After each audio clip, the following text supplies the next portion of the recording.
good evening and welcome to the HR's evaluation training this year. We're doing things a little bit different. We're coming to you obviously through Zoom, so hopefully we'll have a good discussion. I wanted to quickly introduce myself as well as my colleagues here who are on the call today will be helping to participate. My name is Abel Johnson. I work here on the growth team within HR, and I do have with me my co-facilitator who will also be presenting with me and do some training with me, Kyle Galloway. And then I also have, you're lucky because you have almost a whole team here, Denise Stringer's on the phone as well, and Tiffany Whitman. So you've got 4 members of the growth team here with you. Just wanted to give a couple of housekeeping items. We are recording the session this afternoon. A couple of reasons for that. We want to make sure that we are capturing the questions that may be asked and just being able to provide a follow-up email after the session's over to the rest of your colleagues and those that maybe weren't able to make it this evening. We can follow up with an email with the recording so they can have an opportunity to participate in the training. So just want to let you know that if you're not talking, go ahead and make sure you mic or mute yourself so we're not getting a lot of back noise. I'd appreciate that. I'm super happy and excited to be here tonight. It's been a very long time since I've worked this late. So I'm sure many of you are like, this is just another afternoon at work. And all of us are probably in our jammies from the waist down. So we are excited to be here. Hope you had some smiles. This is a loose session. We're excited to just talk to you a little bit about some tips about evaluation and how we're approaching that this year. So please feel free to unmic, shout out some things or throw them in the chat box, and the rest of the team will make sure to keep an eye on the chat box. So let's go ahead and get right into it. We're only going to take a little bit of time this afternoon or this evening. We've planned for 1 hour, but it may go a little faster just because we're such a small, intimate group. And depending on how chatty we are, we might let you out a little early and let you get back to work. So let's go ahead and start. I wanted to kind of break the ice here. You know, we know evaluations, as you can tell from our slide, it's a little bit different this year, empathy and evaluations. And as we all know, evaluations, the annual performance is typically done once a year, right? They're due right before March. And we cover things such as our employees' accomplishments. You know, did they meet our goals or their goals this year? And, you know, also an opportunity to provide some recognition or some feedback into what they can do to improve. As you know, this year has not been your typical year at Boise State University. We have faced many challenges. Part of that challenge is COVID-19 and most of campus, with the exception of your department, many of you are working remote and working from home. And some of you have never left and you're still working at work. And as I can tell from your face masks, a lot of you still have your masks on even as we speak. You're in the office, possibly around some other people, and you're wearing your mask. So this year's evaluations are going to look a little different.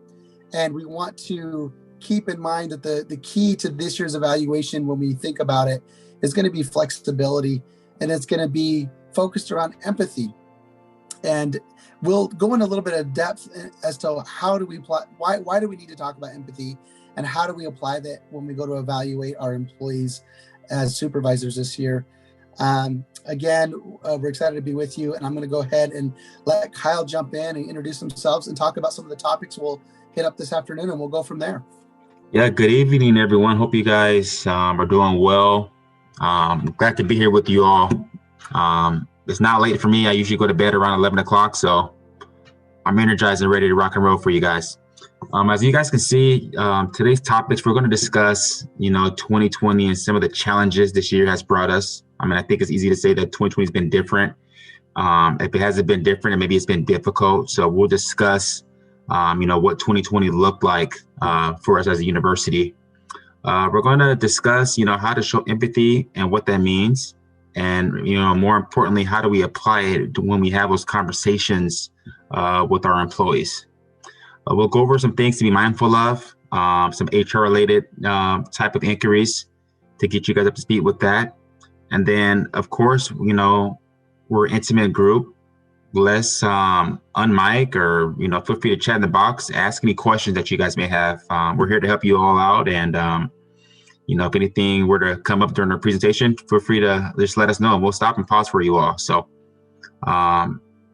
What we'll do next, we'll go to the next slide. We're going to kick it off with asking you all a question. All right. So, first of all, I appreciate some of the responses we got in the first slide about summing up 2020 in one word. And this is a similar exercise we like to do to break the ice. But in one word, how would you describe managing your team obviously from a supervisor manager perspective?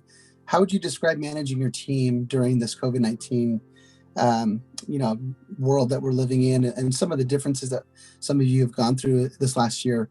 And throw it in the chat box, or feel free to shout them out as well. You'll notice that there's some words that are already captured here in the slide. Different, yeah, definitely. Interesting, yeah. I'd love to hear, Carl. Maybe you can explain why or how it's been interesting. I'd love to hear that. Well, interesting. I mean, challenging is being overused. Interesting, I think, encompasses a lot more.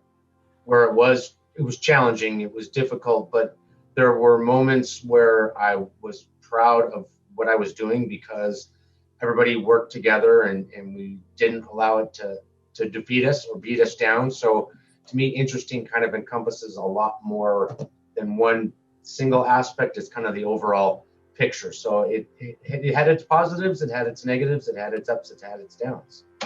Sure. I love it, Carl.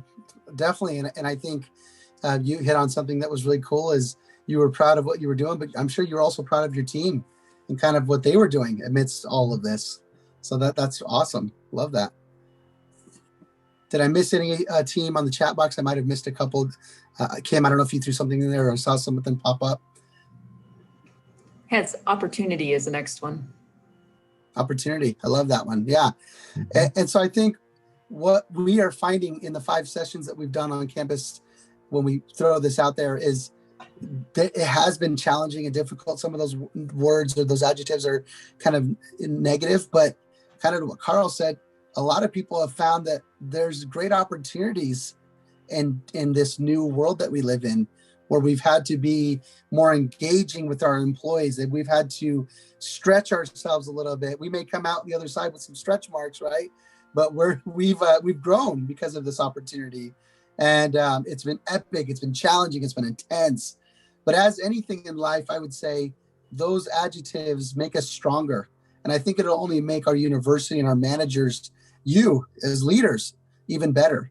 And so I like to start off with that exercise and hopefully put a spin on COVID-19 and where and how we've come from, and how that can be so important in our growth, even as managers and then supervisors and leaders.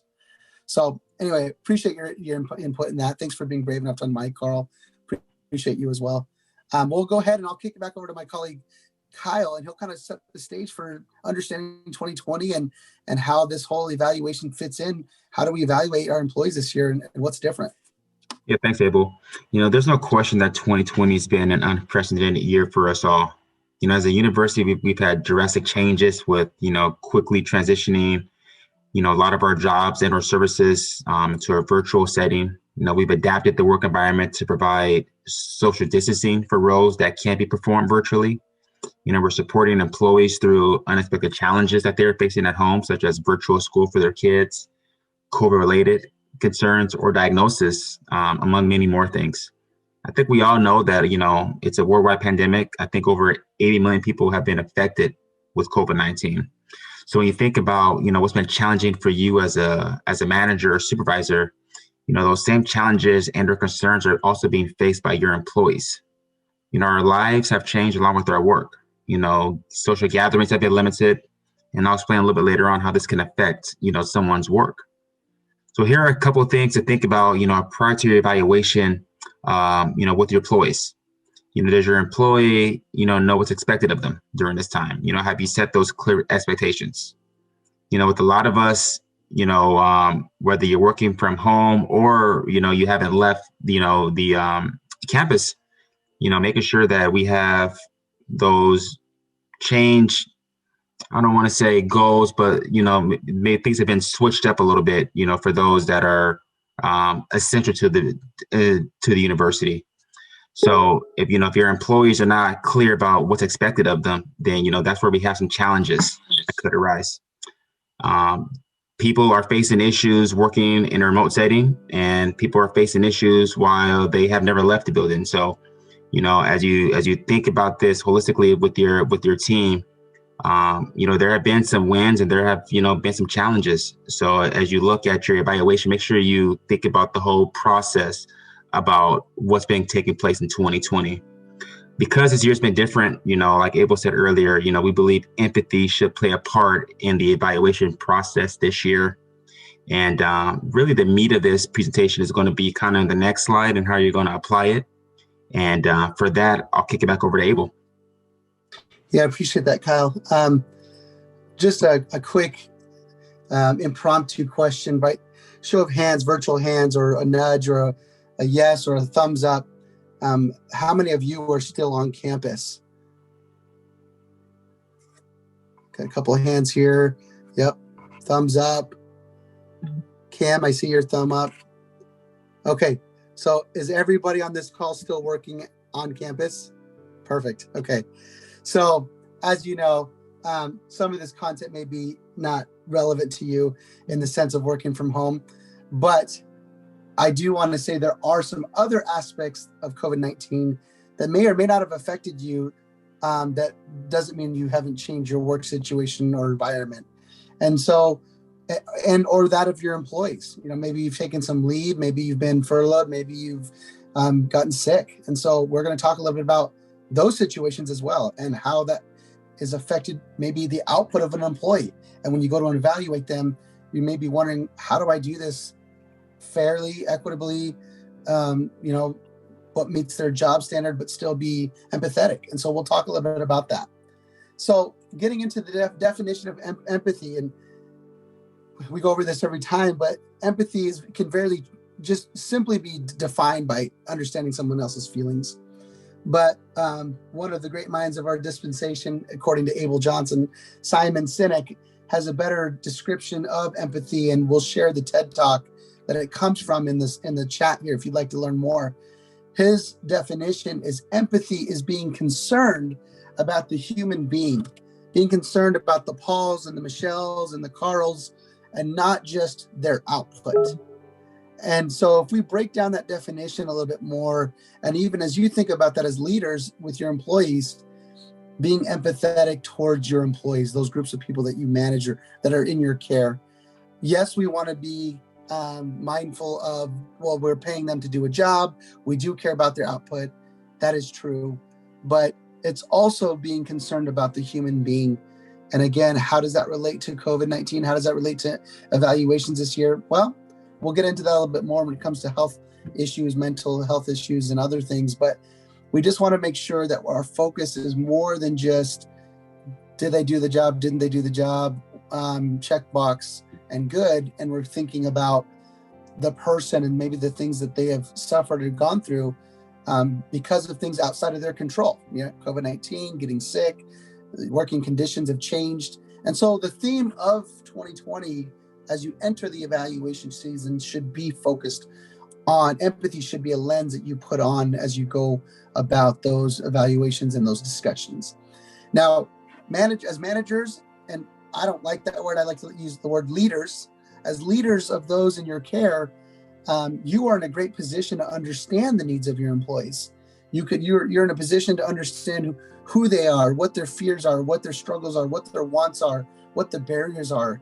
And you have an opportunity to really not only understand them, but to help them.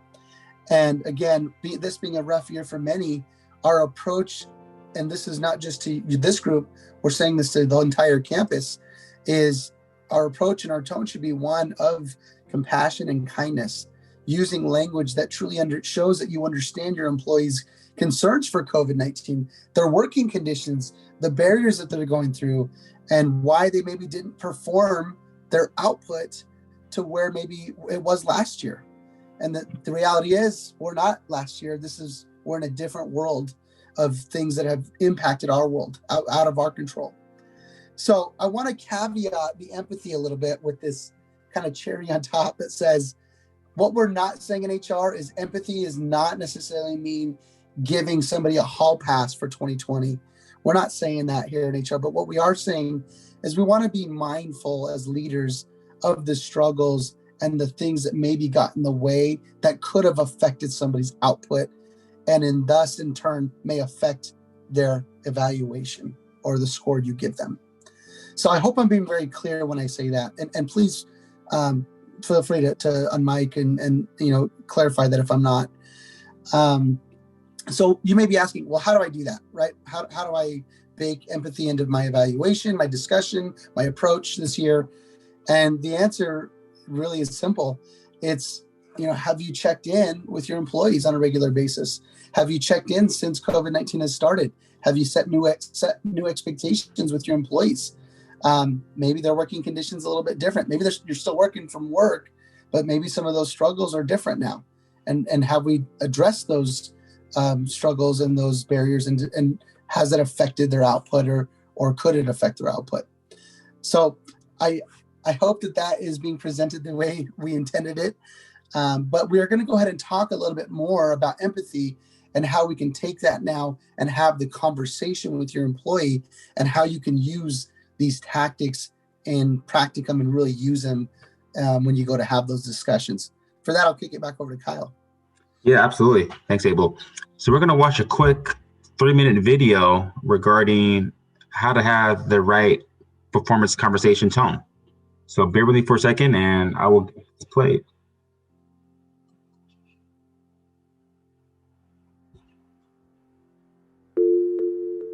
Conducting the performance review conversation can be challenging, both for you as a leader as well as for the employee.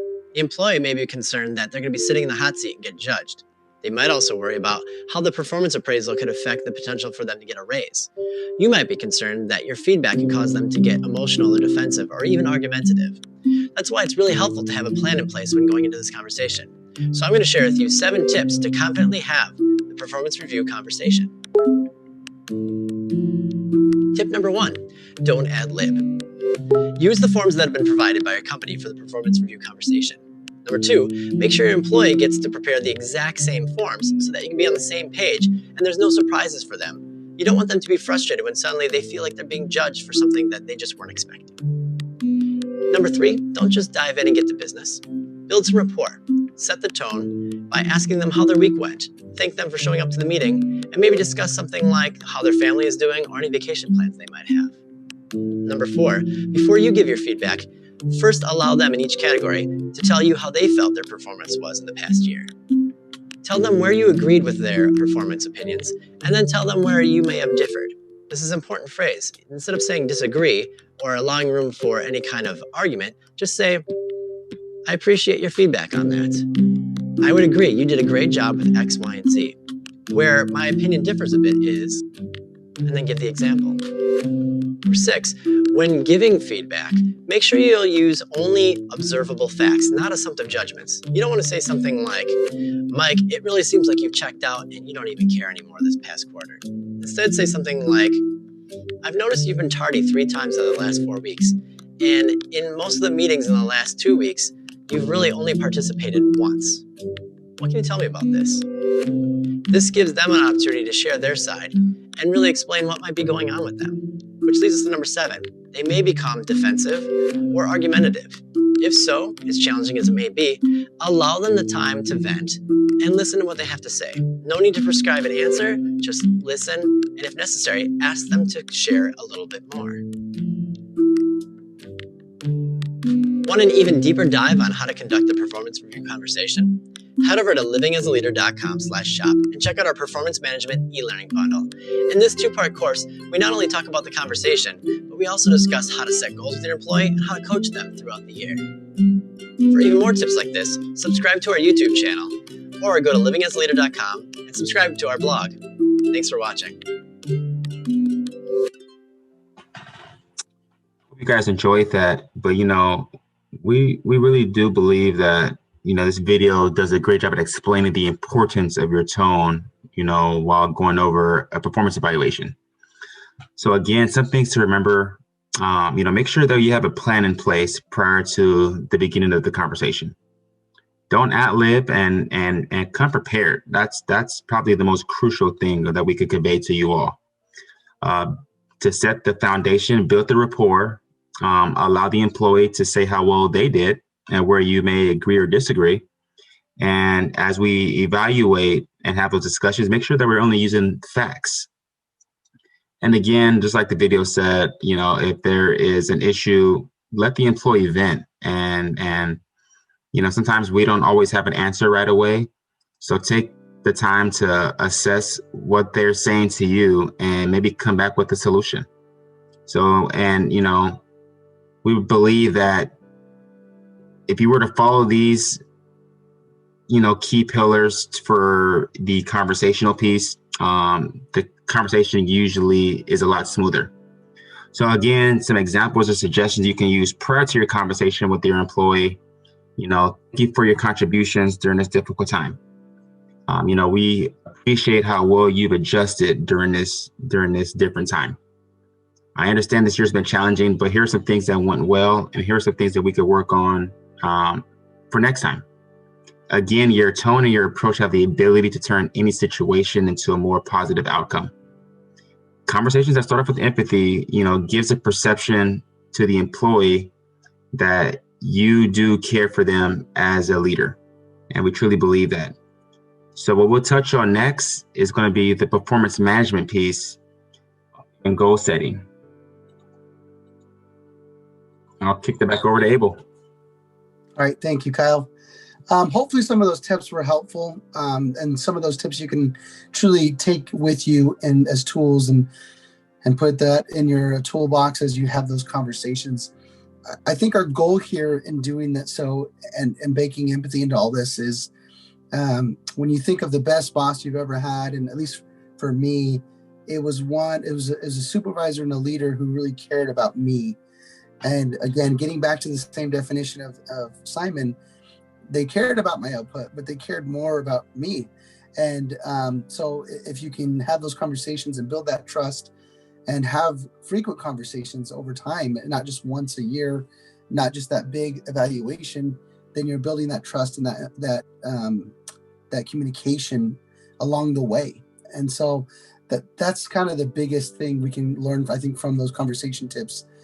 Some of the other things that are on this slide, as you can see from the graphic, are some of the big components of performance management, which is, going back to goal setting expectations with your employees, setting new goals, meeting regularly, which is what I just addressed, documenting those job plans it can be through various ways. We have multiple ways in HR. We have some other tools called individual development plan or kind of setting goals for the year, what they want to accomplish, how we want to develop them.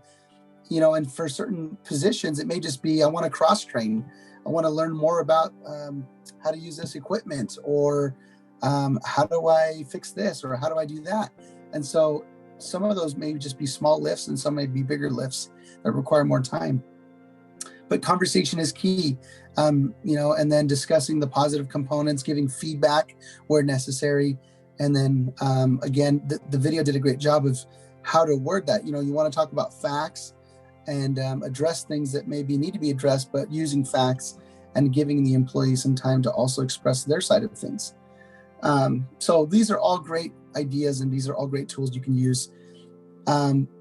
Goals still matter, of course, but they do need to be adjusted to current circumstances, especially with kind of the situation we're dealing with COVID-19. And, I don't know about this department specifically, but there's some other areas have less foot traffic. There's not a lot of people on campus right now. That could affect your job. That could affect the way you do your job. Different goals need to be seen differently through this lens of post-COVID. So that may be something you address with your employees. But take some time to think about your team's goals. Take some time to think about your employees, and again, asking yourself, do they know what's expected of me, especially after the effects of this work from home? Maybe this job, maybe this specific job that isn't affected much, but maybe it is. Do they have the tools to do their job correctly and provide that output that is expected? And so with that, I kind of wanted to take a quick breather here for a second. I'm always interested in, we always had, I think the employee that worked in HR, they'd always come in and we'd always say hi to them as they came in and they were cleaning out our building a little bit. But I'm always interested in hearing right from you guys. You guys do the work, you're closest to the job. What are some ways that you, or any barriers that you have found that answers this question? Like, how will I measure the performance of my employee during this pandemic? And maybe that hasn't changed for this group. Maybe it has.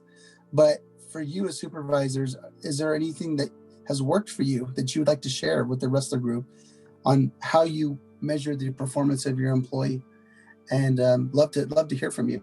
Take a quick Zoom pause. Any hands go up, and I don't like to call on people, but I will. Anything that works for you, anything that has worked for you as a group or your team, on how you measure their performance, how you captured that measurement. Do you chat with them? Do you keep a log? Is there some success story, anything that you found that works for you? Abel, I think Kim has something to say. Yes, please. So we've been doing quarterly reviews. So we've been able to sit with our team members and talk with them on a regular basis and get their opinions as to how they're doing, as well as put our input. And it's been very helpful for all of us around. Another thing I'm doing right now as a supervisor is I'm doing the Supervisor Academy through the Idaho Department of Human Resources. I don't know if you guys have heard of that one. Yeah. But they're going over a lot of really good information, especially with the fact that we've got so many generations going through, and each of them requires different ways of communication. So it's just knowing how to communicate with each person you have on your team. Yeah. Kim, you bring up an amazing point. And, as a leader, sometimes we have to be that chameleon, right? We have to change colors or our style to get across the point, to maybe communicate differently from one employee to the other. Because as you know, all of us have different strengths and weaknesses and styles. You can talk to my superior, Tiffany, here on the phone. She'll tell you that she's got to throw a boot at me sometimes, where maybe she can just, ask something nicely of Kyle and it gets through okay. So sometimes it's just the styles, like you said. And as a leader, understanding that is huge, because then you can communicate in the style that works for them. I appreciate that. Thank you. Any other thoughts? Anything that you've seen that works that you'd like to share with the team? I'd love that. Okay, awesome. Well, please share if you feel so. One of the things before we move on, there's one more point I want to make on this slide is, as employees, some of the things that we omit, I think, on a normal evaluation period, and it's not on our form or anything, but I would maybe suggest this, is giving credit to our employees for adaptability, right? Giving them credit for being so agile and being able to pivot and stay on the team and be a good team member amidst all of this craziness, right? Amidst the campus shutting down and having to maybe clean different buildings or take on more workload because of the effects of all this, and just giving them the credit and the recognition and appreciation that they've adapted so well.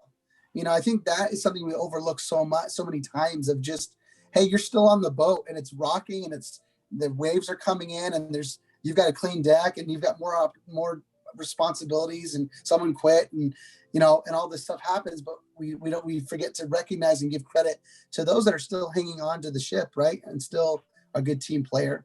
So I think that is something that we shouldn't overlook as well. So with that being said, Kyle, did you have any other thoughts, or Tiffany, or any of the growth team members? Do you have any other thoughts? Anything you want to put in? I think we're good, Abel. I think you hit it. And,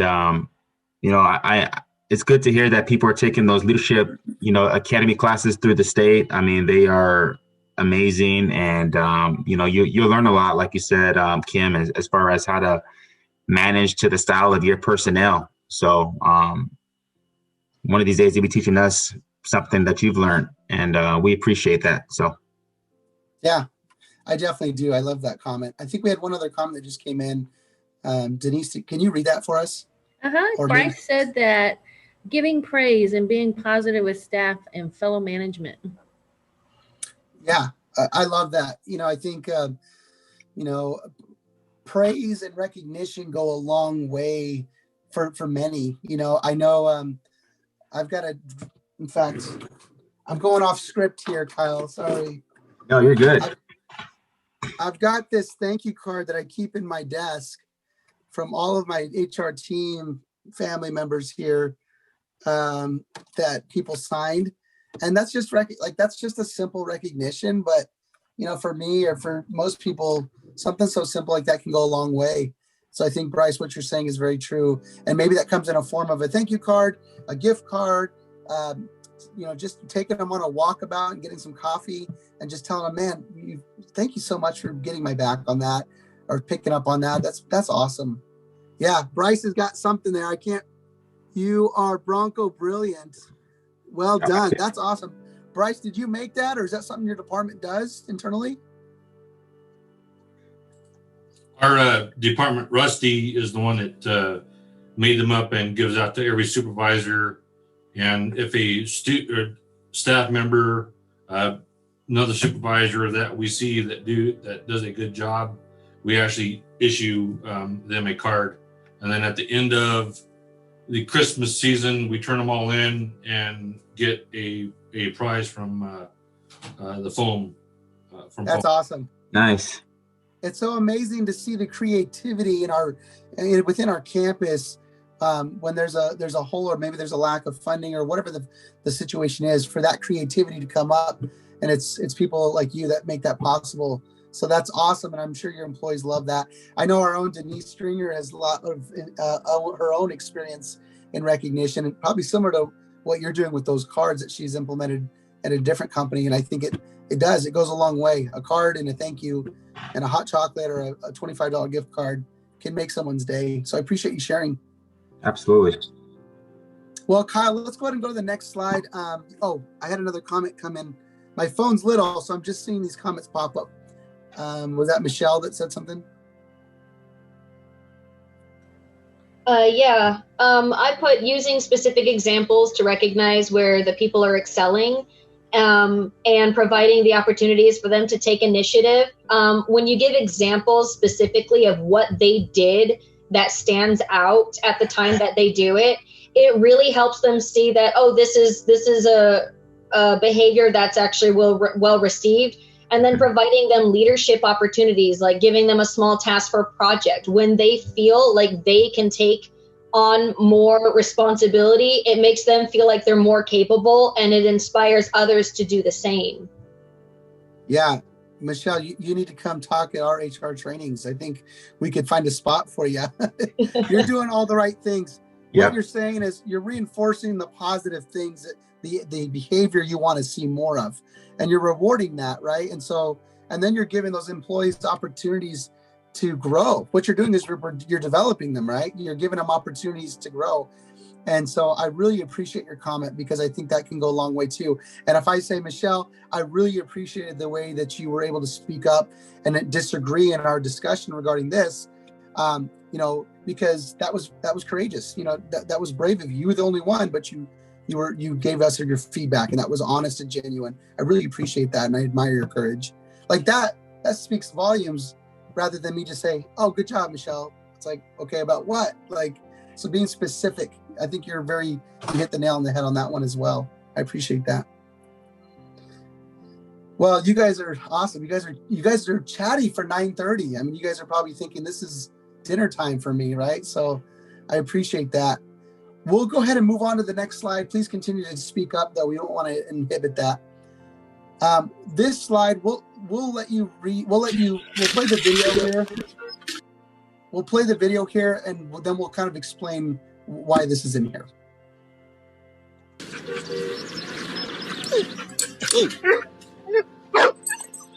Look at the cute dog.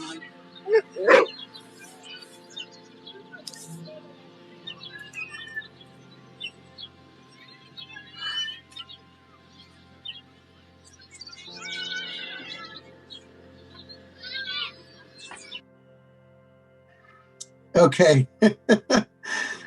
Yeah, when we were creating, just a funny story, when we were creating the content for this training that we knew we were going to go out and train 500 supervisors, I think Kyle was like, "Are we sure we want to include that?" But I think it's a great point. And the point of this video is, just like AmeriQuest says in their commercials, don't judge too quickly. We won't. And I think the point of that video is when we look at performance evaluations and as we go to do our evaluations this year, again, knowing that the lens are different this year, expectations may be different. For some, work environments are different. For some, they're not. But as we go forth and do that, and before we mark that evaluations and we're thinking about our employees and we have those discussions, let's, again, this highlights empathy and compassion and sympathy, right? So from one angle, something may look very innocent, maybe from one specific perspective. And from the employee's perspective, maybe they feel like they didn't do anything wrong, right? So I think it just highlights, we need to make sure that we're sticking to facts. We need to make sure that we're having discussions and we're being honest and transparent. And we get down to kind of the roots of what's going on. Again, sometimes from one perspective, it looks horrible. And sometimes we can look back and say that that was actually funny. So anyway, I thought that was really important to kind of throw in here and highlight the narrative behind that.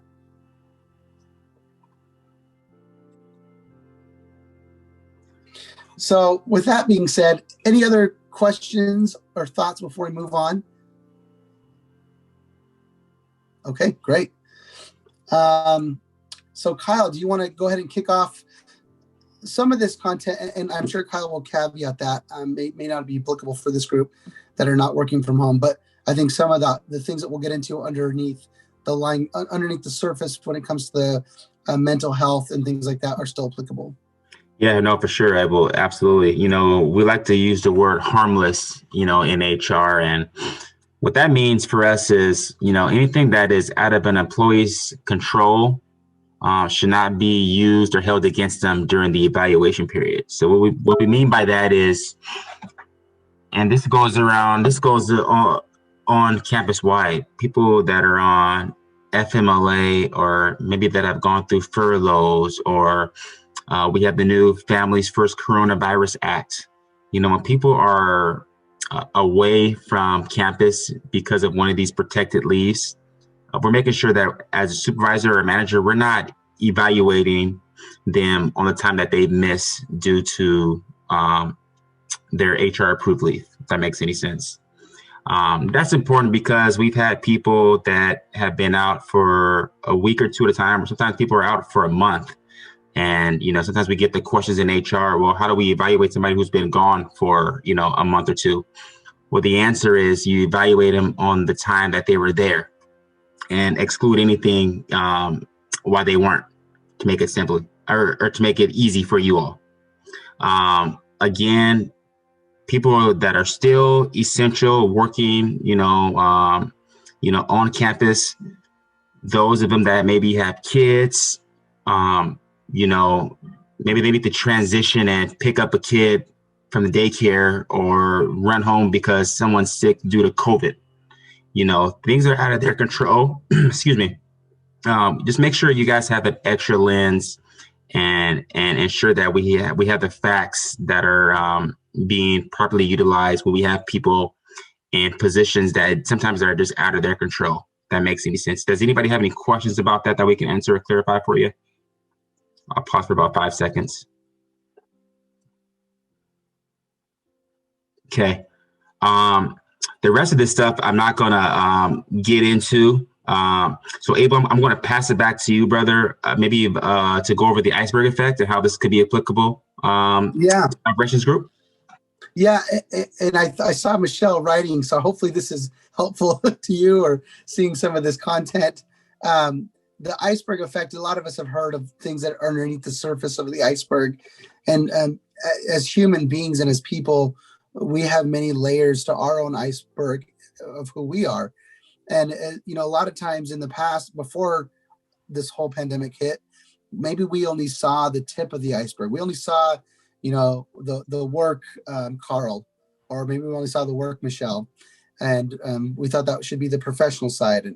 And so, you know, as most of campus, again, some of this may be applicable or not applicable, but for those that, like, for example, for me as a professional, as I'm working my normal shift, it's during the day, I'm working from home. And so for me, I deal with kids that are throwing underwear at my head and screaming in the background, and so different things. So a lot of campus gets to see a lot more than Abel's tip of the iceberg. They get to see my lifestyle and how I yell at my kids and things like that. So what I'm saying is, if my supervisor, Tiffany, evaluates me right now in this situation where she's seeing a lot more than the tip of the iceberg, we don't want any of those to be considered as part of the evaluation, right? Someone's internet cutting out for me, right? If my internet cuts out, I'm always late to a Zoom meeting because I can't log on. Those things can be perceived as, disengaged, or they're not on time. And those are just things that are out of our control. So it kind of ties to what we're saying before that we're kind of skipping over, because for all of you, you're not working from home. But again, just being aware with those lens that, again, getting back to what Simon said, we are caring more about the individual and not just their output. So this leads into the next section. Caring more about the person includes not just their output, but their, who they are, their behavioral level, their psychological level, what motivates them. Those are things as managers we should be concerned about, and not just COVID-19. Outside of that, good management is, again, getting back to what Kim said, understanding how to communicate with my employee. That takes time to get down to the iceberg. That takes time to understand your employees, what motivates them, what's their psychological safety or their needs. And so again, this iceberg just kind of illustrates how important it is and how complicated human beings are. And as supervisors and leaders, it's a big task. But as is anything, the more we put our effort into it and the time, the more we'll get out of it. And our employees will be happier because they'll feel safe. They'll feel that they can be transparent with you. They'll come to you when they need help. So I hope I kind of conveyed that. That's a little bit different, for this group than it is for the rest of campus working from home. But nonetheless, I think my teammates like to see all of my kids running around and screaming at me. So anyway, that's just something fun. Any questions about this? Any questions about this iceberg effect, what you're seeing, maybe how that's affected this group? Maybe it hasn't affected any of you in the same way, but I'd love to hear any comments.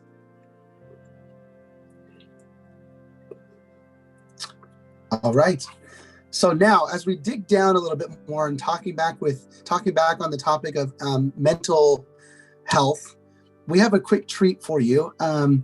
We, as Kyle says, and I'm kind of stealing your thunder here, Kyle, but I love this phrase he's been using. In HR, I'm going to let you in on a secret. We don't know everything. So what that means is we're not professionals in mental health and everything that may fall under HR. But I will tell you, we have some great people who are professionals, and that is their thing. So we've partnered with Matt Neese, who is a professional and a guidance counselor. He's a counselor, he's certified. And he's created a short video that we're going to take a look at regarding empathy, what we've been talking about, and how that plays into the cognitive empathy and as leaders, how we should be using that empathy with our employees. So we'll take a quick, I think it's about 2 minutes to watch this video, and then we'll kind of wrap up. You got it. When it comes to applying my knowledge of empathy, there's a really great framework that helps me keep in check. On one end of the spectrum, there's what we call cognitive empathy. This is when I understand cognitively what's going on for another person emotionally, but I don't have my own emotional connection to that experience, and therefore don't care enough to do anything about this understanding. On the other end of the spectrum, there's emotional empathy. This is when I'm connecting so much emotionally with my perception of what the other person is feeling that I lose myself in a moment. I become flooded with my own emotions in an attempt to align with the other person that I'm unable to be helpful in that situation. And then in the middle, there's what we call compassionate empathy, which, as you might expect, is a healthy blend between the first two. Based on my working knowledge of this person's life, when I'm feeling compassionate empathy, I have enough information to infer what they are likely experiencing. I have enough emotional connection to this person and their circumstances to have the desire to help. And because I'm staying grounded in my own identity, I'm able to be moved by this experience and the ability to compassionately or empathically support this person. Yeah, to speak off of, what Abel just conveyed to us, Matt is the expert on campus regarding empathy. So we were definitely glad to have his partnership as we are doing our discussions with leaders around campus because he's a true expert. And so we want to thank Matt for his time and contributions to helping us out in HR for the message. So what that'll lead into is, another piece of our empathy theme is understanding someone's life struggles, especially during the pandemic. And then again, this is not new, but according to the CDC, COVID-19, has been stressful for a lot of people. Fear and anxiety about a new disease and what could happen could really be overwhelming and cause a lot of emotions in adults and in children. So, public health actions such as, like I said, the gatherings earlier, can make people feel isolated and increase their stress and anxiety, ultimately affecting some of their output, at work. And, as a leader, it's crucial to understand that these are real challenges that your employees can face. And, one of our jobs in HR is to provide you guys the tools and the resources to ensure that the communication to them is being handled properly. We have tools such as EAP and other programs to ensure that your employees are in the right position to succeed. I kind of went off script here, but Abel, do you want to give an example about kind of, how you've changed? I know you've had some eating patterns or sleeping changes during this pandemic. You want to discuss that? Yeah, Kyle, I have put on a few pounds, but, for me, again, my setting's different, right? I'm not on campus still, but I will say, I don't live in a home and I didn't buy a house thinking I would ever work from home. I don't live in a home where I have an extra bedroom or space to have an office. So I'm really in my master bedroom, which is close to my bed, as you would imagine. And so sleeping is a little bit different for me. And it's been harder to be able to turn that switch off in my brain and say, I'm leaving work and now I'm home. And so I tend to kind of work a little bit more. And again, it's been caused a little bit of anxiety and just changing my sleep patterns. And again, joking aside though, the fridge is so close and eating has been a little bit more, the food is accessible, let's just be honest. But also, it's harder for me I used to be able to walk outside or take a walk or get a little bit more exercise in. And now it's just like, I'm kind of zombified at my desk and as I'm eating and sleeping. So those patterns really can affect you. I'm not saying that it's affected me to the point where my output maybe hasn't gone down, but I will say it probably, there's been times where I feel like it has affected my quality of work.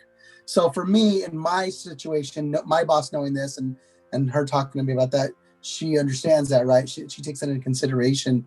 And it's no different in the example with you as leaders.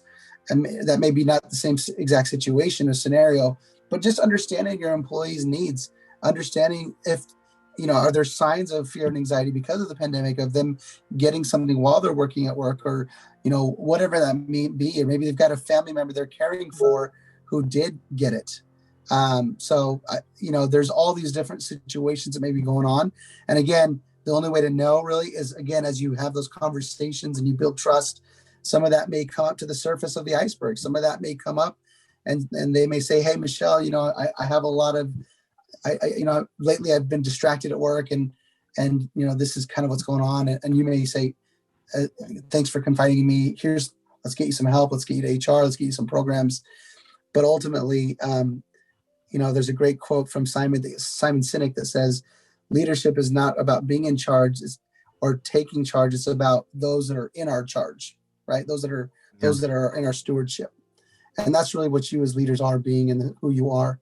So we would again encourage you, please, as you hear those needs come up in your own work and within your own groups and supervisors and people you supervise, please know that we are here at HR to help them. And we have programs in place and tools to help you as a supervisor support your employee.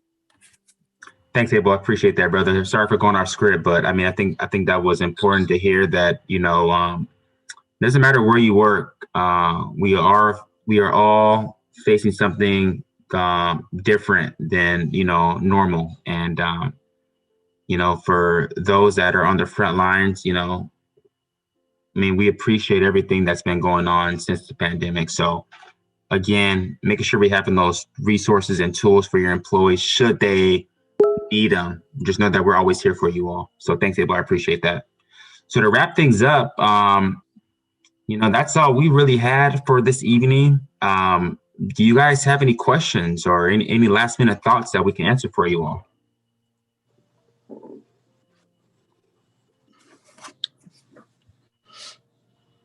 We're okay with Zoom pauses.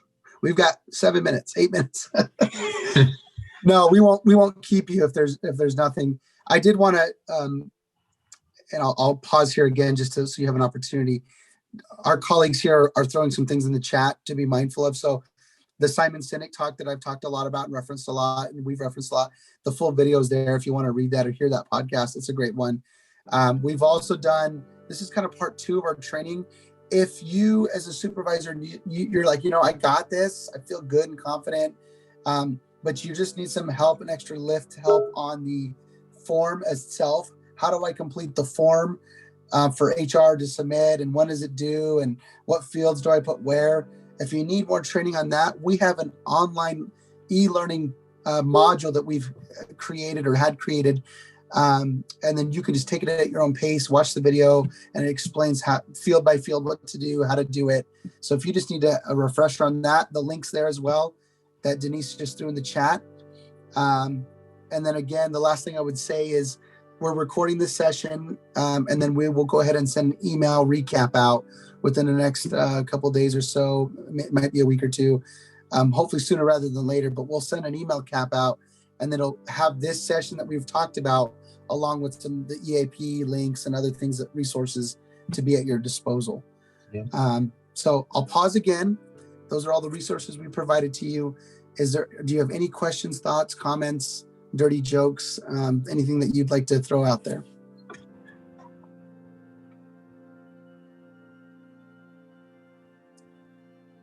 All right. Last thing I'm going to say, and I'll let Kyle sign us off after I'm done, or any of my teammates if they'd like to. I think it's important, personally, and also representing HR, that we take a moment to thank you as leaders for everything you've done for the university, not just on a big scale because of COVID-19 and because you're still there, but on a smaller scale, getting back to what Michelle says, being specific, thanking you for the lift and the leadership that you're creating within your own groups. How you're treating your employees, how you're communicating with them, understanding the empathy that you're giving them and the compassion. All of that does make a difference. And I will say that not just in theory, but in reality, sitting in HR from the other side, when that doesn't get done, those people, or sometimes they'll either leave or they'll end up in HR. And we just know that by doing that effort, we're being proactive and we're addressing those things ahead of time. And I also know that our employees are happier. And so you are making a big difference by having empathy, having these conversations proactively, and being a good leader. And so I would say, as my grandpa used to say when we were moving pianos, lift where you stand, right? We're all standing around a big piano that's called the pandemic or these changes, and we can all do our part by lifting 2 inches up in our respective sphere of where we work. And so I know that you're doing that, and we recognize the work you're doing, the work that's seen and unseen. And in HR, you're in our thoughts quite a bit. So this group's special, and we just wanted to thank you for your time and your service to the university. Absolutely. Appreciate everything you guys are doing. Any issues, any questions, or any concerns, please feel free to reach out to us. We're a phone call or email away. But again, thank you for being with us this evening. We hope we didn't bore you all. Abel's probably sleepy, so I'll let him sign up a little bit early. But again, thank you for joining us this evening, and have a great rest of the week. Thank you, guys.